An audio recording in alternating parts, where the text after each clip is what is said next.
Good day, viewers. Once again, welcome to my YouTube channel. As usual, we're here to bring you the very best. A very popular northern elite has come out to cry clearly, complaining that Nigeria must not divide. That is why they stand that anybody that speaks against what Nigeria is against the North. I quote, he said, if they divide Nigeria today, the North will suffer, but the Igbos will not. That is going to take the Northerns decades to recover from it. Exactly what is coming out currently, Biafran evangelists. The truth has finally surfaced. What would you have to say concerning this northern elite statement? Good morning, good afternoon, good night, and good evening, wherever you're watching us from, depending your time zone. May the good Lord bless you. You know, one thing is good to speak the truth.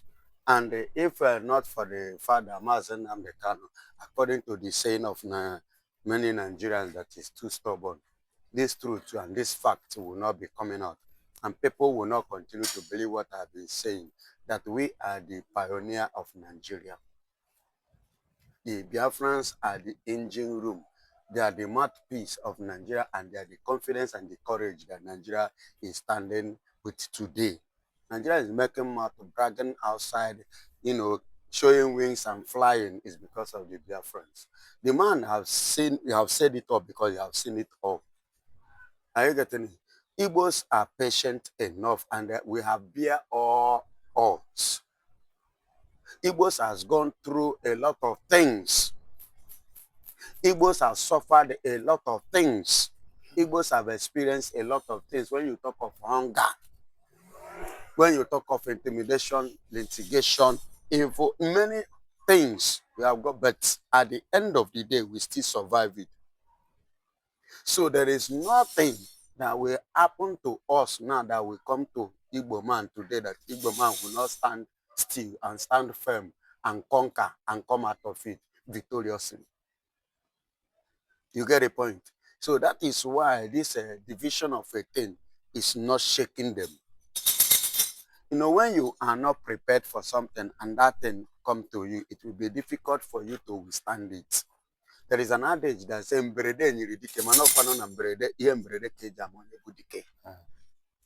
it's a proverb. And this is the time, whether Nigeria divide or not divide, even if you divide, the Igbos are already outstanding. Because in terms of development, I've already have the mentality, the structure, the plan, the foundation, how to go about it and to survive. Why the Northerners are not going to, they are going to face the serious setback and it will take them years, according to the statement of the man, is this. The Northerners are not prepared for this coming. The Northerners have not experienced what it means to have scarcity, dryness. They have not experienced 0 points. They have not experienced scratched. They have not experienced out of what we call out of nothing. They have not experienced it. You will agree with me. I quote and I quote again. Under Buhari government, there was a hundred, it's all about $100 in $1 million or in $1,000 that came to Nigeria, that was given to Nigeria as aid under Muhammadu Buhari. Do you know that the 60% of that money goes to the North, while the rest share the remaining 40%? But why should they be only Northerners to enjoy only 60% of that money? And this has been the system they have been running all the years. That is why they are crying under the government of Bola Ahmed Tinubu. There are some certain things that they have been benefiting for the past government up to this very now. It's only this very government that is denying them or limiting most of it. So, and it's now telling back on them that the way they are chopping with the 2 hands is no longer chopping again. They are now being reduced to 1 hand. And even that 1 hand is not even certain or pure that is going to have, they are going to, have a handful of chopping. You see why they are crying. You see why every big and some of them is saying Nigeria must not divide. Go and check many of them. Only few Igbo people They are telling you. And why are they telling you that they don't want Nigerian division? Is because they are scared of their investment. Are you getting it? They are scared of their investment, which they believe that they have invested in Nigeria, Lagos, Abuja, Kaduna, to be precise. And they forgot that even if you have your independence, your freedom, you can still control your businesses, your investment. The only different thing there is that the tax may increase to compare. Are you getting it? And there could be a kind of some laws, like England. I will give you an example. When Russia-Ukraine war, the former owner of Chelsea, you understand, Ibrahimovic, there was a law and a condition that the British gave the man as a result of that being a citizen of Russia, which led him to do what? To sold Chelsea, even despite the fact that it was not his intention or his mind, and at the same time, not even the actual price if he even wanted to. But the whole thing come as a kind of, a prompted up, and it has to. You understand? So you see why there are few of the Igbos are scared of those things, and that is why they are like no, they are not wishing for that one Nigeria. Not that they are happy being in Nigeria,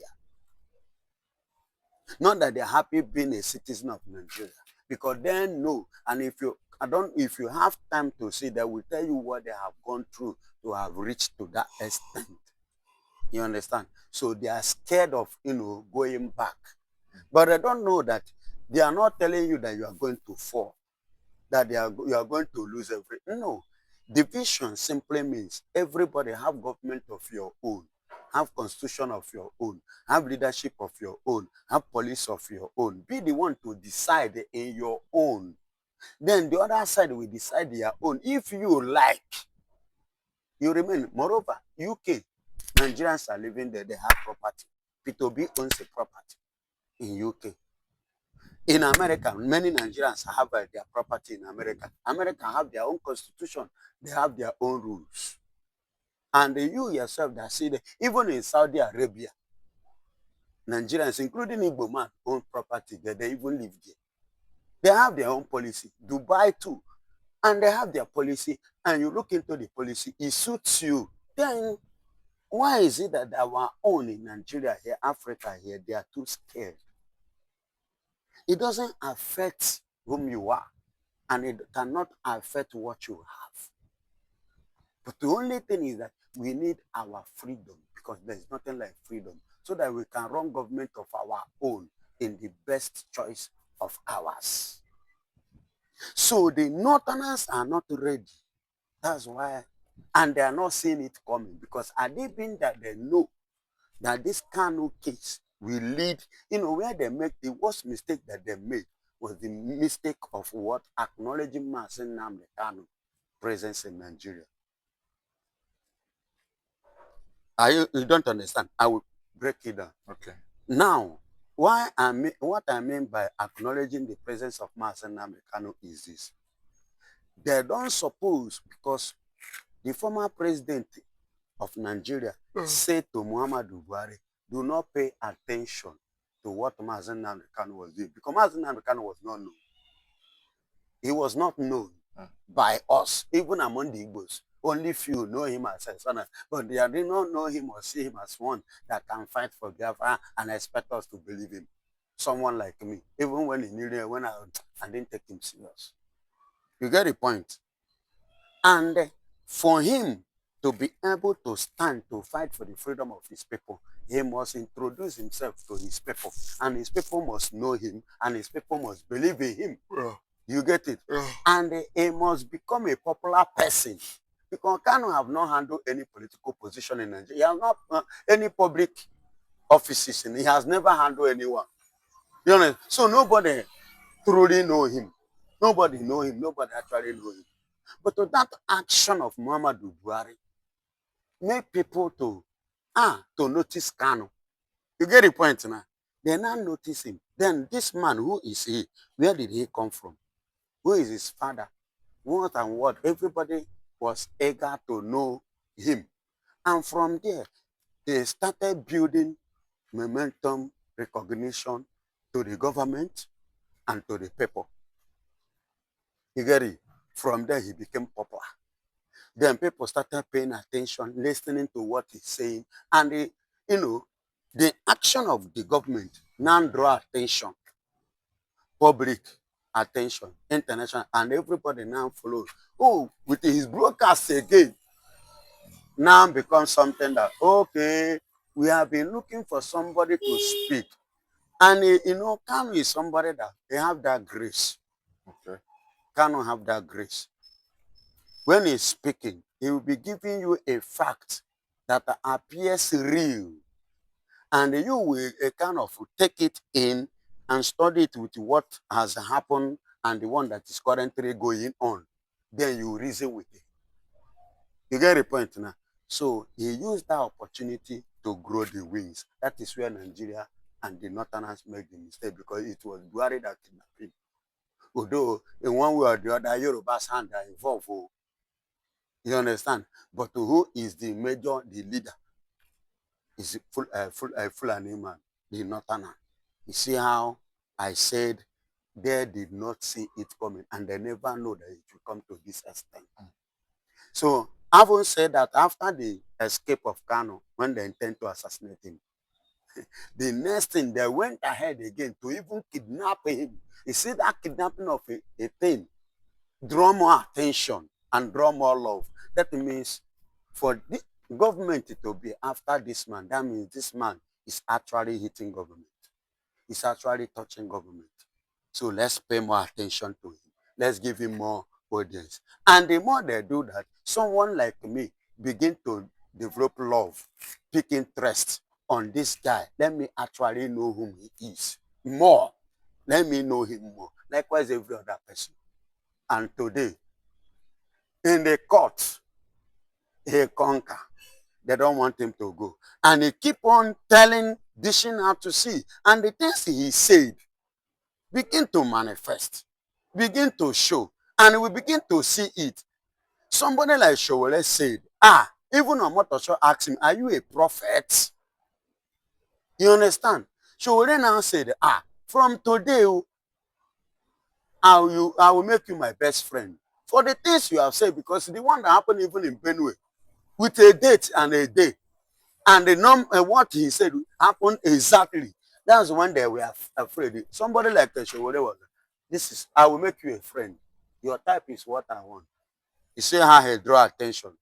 Not that Showore did not know him before, but Showore did not pick interest. But what happened, and the constant Nigeria attention and this thing towards him draws more people closer to him, and he became something else today, not just in Nigeria, but in the world. And the constant movement of Nigeria trying to silence him. And the more they try to silence him, the more he grow more weak. The more they try to bribe him, the more as he refused, he grew. He refused, he grew. Then the same time, drawing attention of the prominent people in Nigeria visiting him. Do you know what that means? Somebody you call a commoner, Mr. Nobody, is somebody like former president, current president, sending delegates, going by themselves, current governors visiting. Do you know what that means? It's more than a man working in a public office. Okay? Imagine international bodies sending messages because of one man, warning a nation, sending messages, talking to a whole nation regarding to one man. They did not see it. That's why I say that is where the downfall of the North start, and that is the beginning of Nigerian division. And they did not see it coming. And that is what has come to play, because is Nigeria going to remain together? No. No. No. It can never be together again. As a stand, the point at which Kanu have reached now with Nigeria, both internationally and every corner, Nigeria can never be together. Like this morning, go to X. Before I was just going through it then before my time for the program reached. Do you know what happened? A man from Hindus, from India. Do you know what he said? He said he passed a message begging all the Hindus all over the world to march together with Christians. That Christians are their people and their brothers. They are their one family. To march together to fight the genocide going on in Nigeria all over the world. Did you know that Ibrahim Traore, I don't know if you see it in X, Burkina Faso. in Burkina Faso. Do you know there nothing like Fulani and there's nothing like Sharia? Google it. Ibrahim Traore can anything called is an Islamic nation, an Islamic man, but he cancelled everything called Sharia because he doesn't want anything that will jeopardize the peace of the nation of his people. He doesn't want anything that will jeopardize their lives, their well-being. You see why in Nigeria these people are going the way they are going. And today, this one, as thank God he has come out to cry. He's crying now because he has seen it that Nigeria have lost it. Nigeria have lost it. They not have lost it. There's nothing that can bring us together again. Nothing like one Nigeria anymore. They are the one. Kanu make a statement in one certain time. Say time will come. The Fulanis and the Hausas will begin. Are they not fighting themselves today? They don't agree anymore. The things they have said now, they are realizing it. And it's happening. He said Nigeria will be the one that will use their hand to cause the division of Nigeria. And the Fulanis have started. And today it has stand. And it's not going back. And I give God the glory because the world Christian nations are coming up. They are raising alarm. The congressmen are raising alarm in different quarters now against the genocide going on, especially in Nigeria. Concern now is all about Nigeria. Go to internet now. Everywhere is Nigeria, Nigeria, Nigeria, genocide. The killing of the Christians, the killing of the people.